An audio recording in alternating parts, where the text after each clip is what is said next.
So, I have this friend who is like a real version of Shallow Hal. I don't know if you have seen that movie.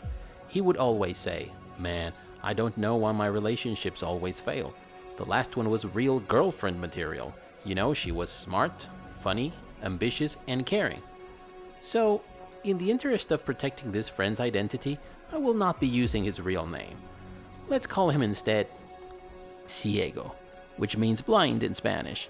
And I cannot think of a more fitting name, as this guy was completely blind as to how off his indicators of intelligence, humor, and ambition were when it came to women. Now, Ciego may not be able to tell the difference between intellect and a nice pair of boobies, but in this channel, we don't ever confuse good graphics with good gameplay. Welcome to Ye Olde Gamer. My name is Alex, and today we're going to reveal our category system to review classic role-playing games. You should know that some of my favorite RPGs are Vampire Masquerade Bloodlines, Arcanum, and Temple of Elemental Evil, all of which were developed by Troika Games, who weren't exactly known for their eye-catching graphics or their smooth gameplay. In short, these are games people like Ciego would have never enjoyed. They're all about memorable characters, deep lore, immersive narrative, and putting the player in the driver's seat by providing him or her with meaningful and impactful choices. I'm not saying that my criteria to choose things is better than Ciego's, although it kinda is. We all look for different things in people and in video games, and just as we don't expect the same things from a one-night stand partner as we do from our girlfriends or boyfriends, we don't expect the same things from a first-person shooters as we do from role-playing games, do we? Now, here are the categories in order of importance that I use to review classic computer RPGs. First, character creation and character progression. Being able to decide who you are in the world, but most especially being able to build your character in ways that feel consistent with your strengths and playstyle is absolutely crucial when it comes to classic RPGs. I, for one, am all about convincing people that my way is the way to go. Thus, I am going to be a happy gamer if persuasion is a thing in the game, especially if it helps you avoid combat, or if it helps you get a better outcome or higher approval from your companions. For me, Arcanum's character creation level panel is the paragon of character building and leveling. It's filled with attributes, magic schools, technological disciplines, social skills, proficiencies like melee combat, firearm, you name it, this panel has it. This game uses its character leveling screen as means to put you in the driver's seat, as building your character around intellect, charisma, and persuasion opens the doors to certain outcomes you wouldn't even have dreamt of if you had gone the kill all, crush all approach. And while I consider Arcanum's leveling system to be the apex of character progression, it's most definitely not the only way to go. It may not even be the best way to go for some games. Character creation and character progress in Outward, for example, is achieved in a completely different way. You only get to choose your sex, your place of origin, and your superficial physical traits. And even those options are very limited. You don't level up or gain experience in the traditional way in Outward. Outward is all about, well, as the name suggests, venturing forth, discovering new places, and taking on new challenges.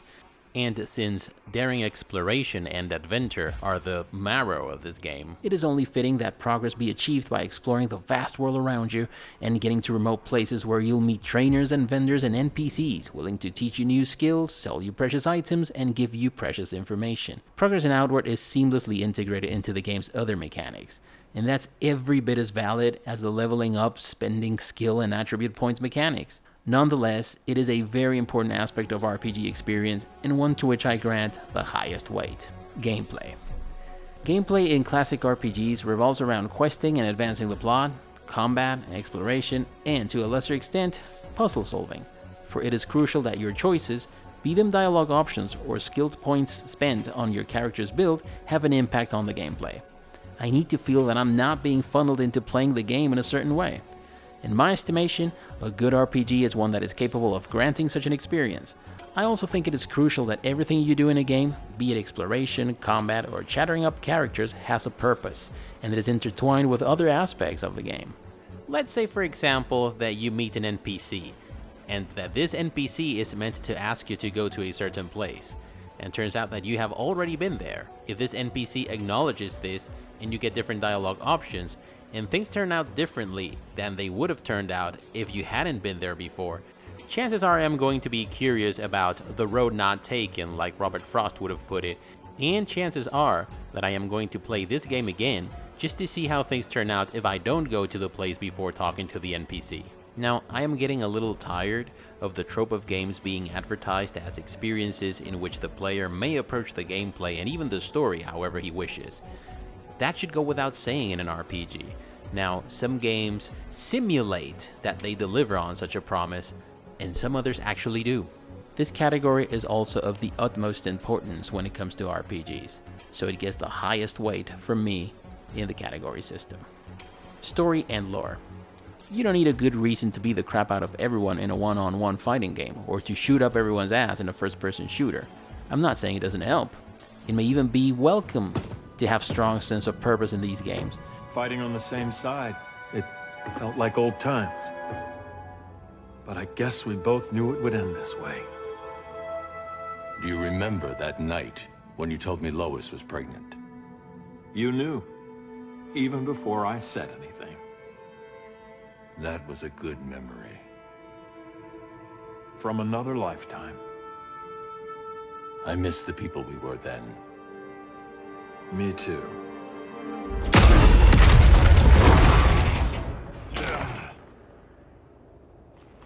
Quit, Bruce. You can't win.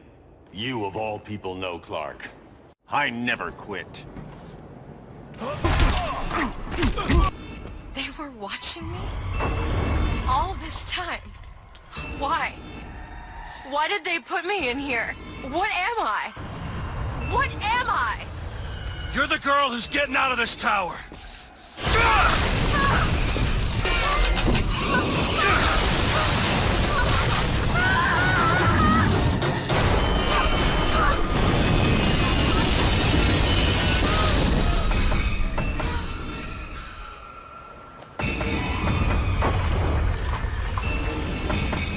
This way! You have to keep moving.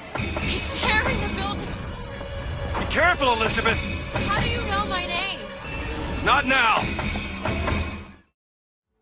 But when it comes to RPGs, having a good story is crucial. The stakes have to be high. Your character has to be personally invested in whatever's going on. Your allies and foes need to have strong motivations to do whatever it is they're doing. The pace has to be right, the mystery divulged sparingly but steadily, the dialogues need to be lore consistent. In short, this writing thing is one tough business. So some games have brilliant concepts that reveal spectacular outcomes, but maybe they aren't all that well written and stain their own brilliance with unnecessary information dumps, excessive use of telling rather than showing, dialogues that sound way too modern for the setting, or peasants that speak as though they were kings. Others are quite the contrary and feature immersive dialogue, brilliantly crafted descriptions and narrations, interesting multidimensional characters, and unfortunately, all of that is mixed into a story that is trite, uninteresting, that revolves around a poor argument, characters who do not have the greatest of justifications. Sometimes, however, the writing is perfect, and it can even make up for some of the game's weaker aspects. This is perhaps the most subjective aspect of every review, but it's still one that I can't overlook. And as with the gameplay, if I can steer the wheel one way or another towards different outcomes, I am most definitely going to appreciate that, and chances are that I am going to play the game again, most especially if all these outcomes are interesting. For all these reasons, this category also gets the highest weight in our category system. Companions lore-wise and companions gameplay-wise. Anol Manawi, do you need something? The first time you saw me, did you really think I was a native?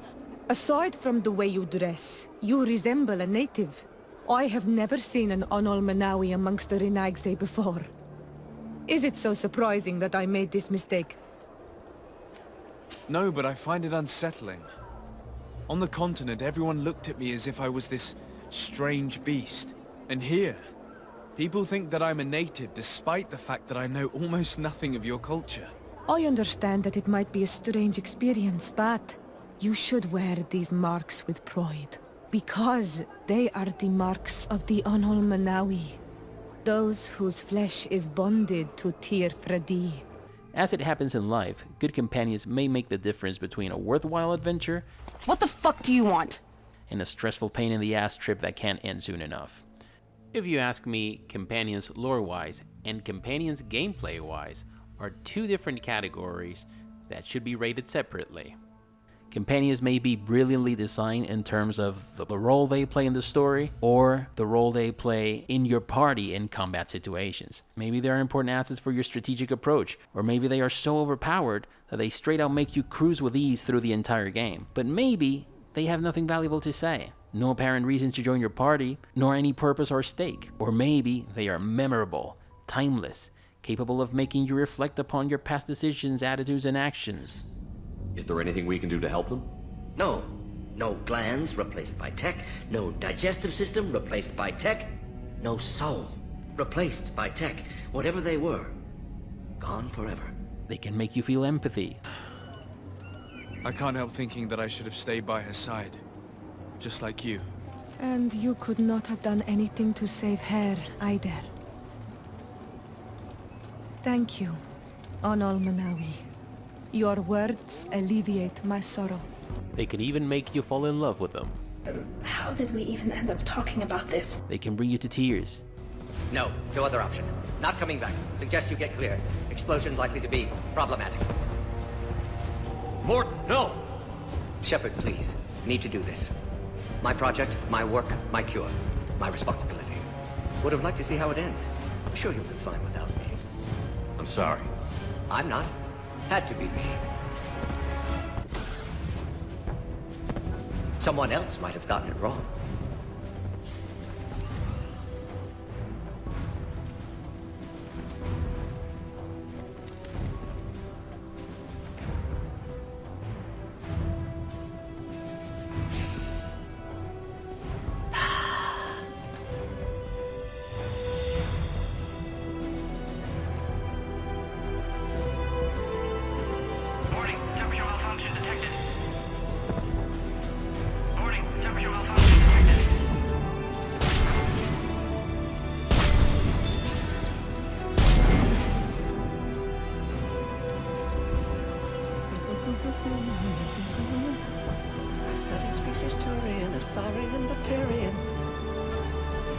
Temperature now within acceptable range.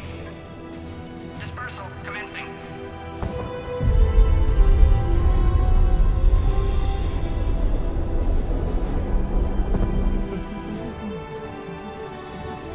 Personal science studies range from urban to agrarian. I am the very model of...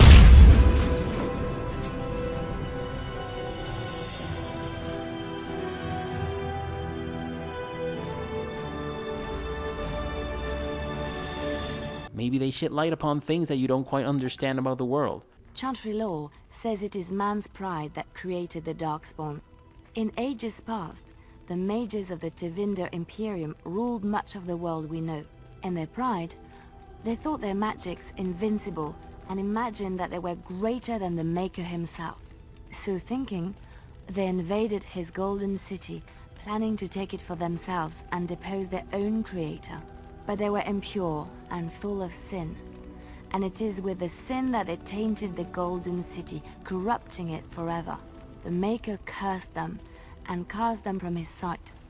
Wherever they went, they spread the taint of their sin. Any land that was touched by the taint became blighted and would suffer no life. Or play the role of a jolly, good-natured character who has a little something to hide. All my life I've been a performer, a musician, beloved and celebrated by all. But I have a secret. I'm also a playground for sprites and spirits and... worse. But it may happen that they are completely useless in a fight, or maybe their talents are only useful in certain situations. Regardless, these two things are very important, and they will always be part of my reviews. Secondary mechanics. This refers to buying and selling items, brewing potions, crafting armor, enhancing weapons, strengthening your stronghold, mini-games, you name it. Sometimes these mechanics add to the experience, sometimes they take away from it, and sometimes they just are. Nonetheless, they are worth taking into consideration. Voice acting. I've fulfilled my end as well. Dug up that bloody information you wanted. What have you learned? Your ashen-haired lass with the scar on her cheek, she's presumably in Velen, was seen there in the company of a creature that goes by the name of Johnny. Don't laugh, but to believe the witness's tale, This being looks a bit like a child and lives in some burrow in the woods. You. Glad to see you made it. Nothing like a nice tentacle slap across the moor to set the tone for the week, eh? How'd you escape? When it comes to classic RPGs, this might be the most important sound-related category. Bad actors, the lack of proper delivery, or miscast voices may very well ruin the experience for some. Sometimes you have the greatest voices that sound consistent with the character, but there's a decided lack of acting direction, and it shows. When it's well done, however, they may elevate the game above the average experience, and that's something that's worth considering. Sound, effects, and mix.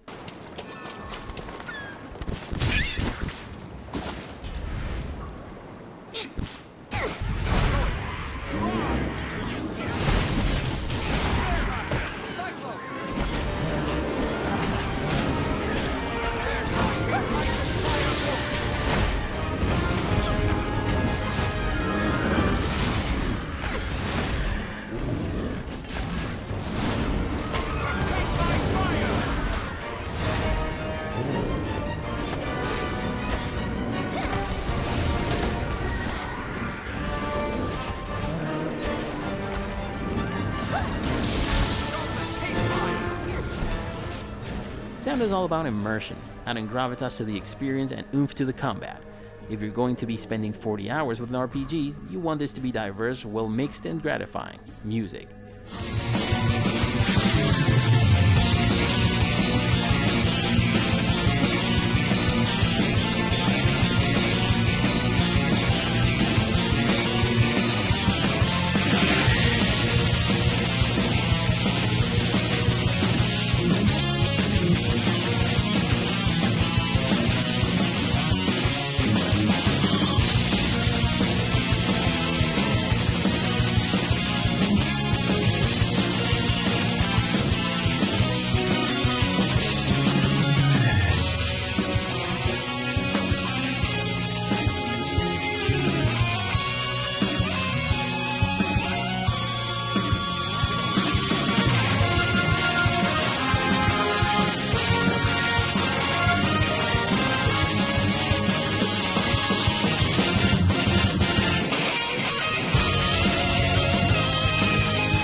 Really?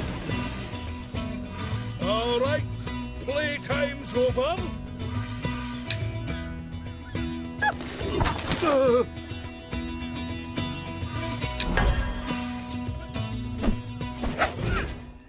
Your adventure needs to be epic. That applies to combat, cutscenes, and just about everything else. When it comes to music, I care about artistic merit, whether it's lore consistent or not. I care about it being descriptive when it needs to be, and epic when the situation calls for it. And if it sounds like they took the time to bring a full orchestra or a cast of musicians, well, that's also deeply appreciated. Admittedly, some developers are well aware of their limitations, but still make clever use of what little they could afford to achieve spectacular results. This is also worth noting. Graphics. If you are like Ciego, you're probably surprised that this item is ranking so low. Well, it is.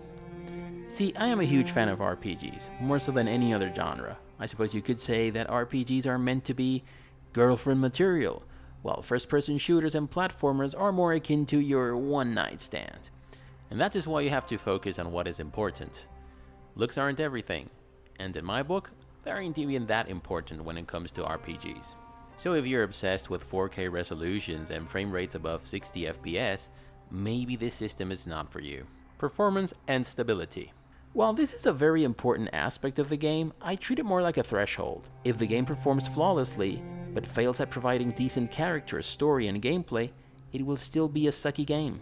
If the game performs so horribly that it is unplayable, this completely annuls everything else. In performance, I include loading screens, bugs, crashes, and dramatic frame rate drops, other considerations, and final thoughts.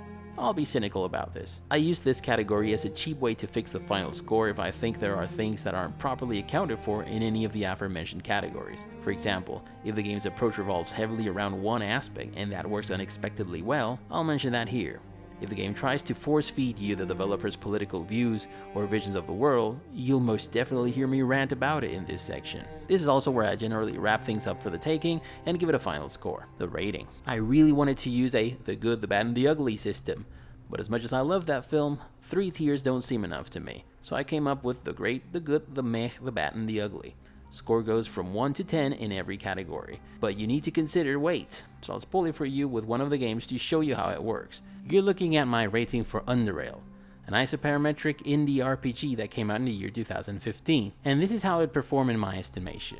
In the category of character creation and progression, it scored a 9.1 out of 10. The weight is the greatest weight I assigned to categories, which is 15, so the accumulated score is 1.365. Gameplay. In gameplay, it scored 8.5. This is also very important, so I give it a weight of 15. The accumulated score is 1.275. Story and lore. This is also excellent in this game, so I gave it a 9.1. The weight is 15, so the accumulated score is 1.365. Companions lore-wise. Although this is a very important thing, a game does not need to have companions to be good, and this is the case with Underrail. This game does not have any companions, and it does not need any, so it gets a DNA, does not apply. The same thing goes of course for companions gameplay wise. Since you don't have any, you get a DNA. Secondary mechanics like trade, crafting, minigames, etc. These are also very solid, so I give it an 8. The weight is much less than the one I assigned to character, gameplay, or story, so the accumulated score is 0.72. The voice acting, I gave it a weight of 6. But this game does not have any, so it does not get any score. The sound in this game is a mixed bag, with some of it being ear-piercingly bad and hideously mixed, and some of it being pretty darn good. It's hit and miss at best, so it gets a 6.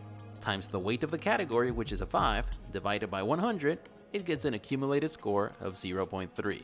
The music consists mostly of MIDI samples, but they make the most of it by making the deal sound adequately desolate and dystopian, and achieving levels of immersion I didn't think were possible in modern day gaming with such technology or lack thereof. Overall pretty solid. It gets a 7, the weight of the category is 5, so it gets a 0.35. Graphics. Not going to lie to you, graphics aren't great, but as it happens with music, when you know where you're going and when you know your limitations, you can always make the trip worthwhile. I'd say this is the case with Underrail. Buildings, clothes, items, and enemies, especially enemies, are all spot on lore-wise. So after a few hours you stop minding the reused textures, the box-like scenarios, and its many other limitations. In my estimation, it deserves a 6. The weight of the category is 4, so the accumulated score for this category is 0.24. Performance. For a game that has about 100 hours of gameplay, made by 2 dudes in a basement, this game performs remarkably well. Again, these guys knew their limitations and they made the best they could with what they had. And performance-wise, the results were excellent. For me, it gets a 9. With a weight of 2, it gets a 0.18. Which brings us to the final score, which is 5.795. Not a great score, admittedly, but note that many categories do not apply to this game, like companions lore-wise, companions gameplay-wise, and voice acting. What happens in that case? Well, if the game had performed perfectly on all of the categories that do apply, it would have gotten a 7, so we'll take this as the highest possible score. By rule of 3, the final score would be an 8.27, which is pretty much the score I would give it, so it's an 8.3 rounding up things. I also said that this category system has 5 tiers: the great, the good, the meh, the bad, and the ugly. So this game scored an 8.3, which places it in the category of good. However, I also said that there's an additional category called Other Considerations and Final Thoughts. And although I intend to offer a full review of this game without you having to look at this ugly spreadsheet, I am going to spoil it to you, and I am going to say that I am probably going to give an additional 0.3 or 0.2 to this game, because I do think it is great. In spite of its limitations, and in spite of not scoring outstandingly in some of the categories, this game offers a truly unique gaming experience, one of the best we've had this last decade, and one that I would strongly recommend to a very specific type of gamer. Nonetheless, I'd very strongly recommend it. So, hopefully this video will help you understand the category system, and that's all I've got for today. If you liked the video, give it a thumbs up. If you didn't, give it a thumbs down. Subscribe and hit the notification bell, and share the video and all that. Visit our Facebook, but most importantly, never stop gaming, but don't let gaming get in the way of your goals and dreams. Bye, everyone.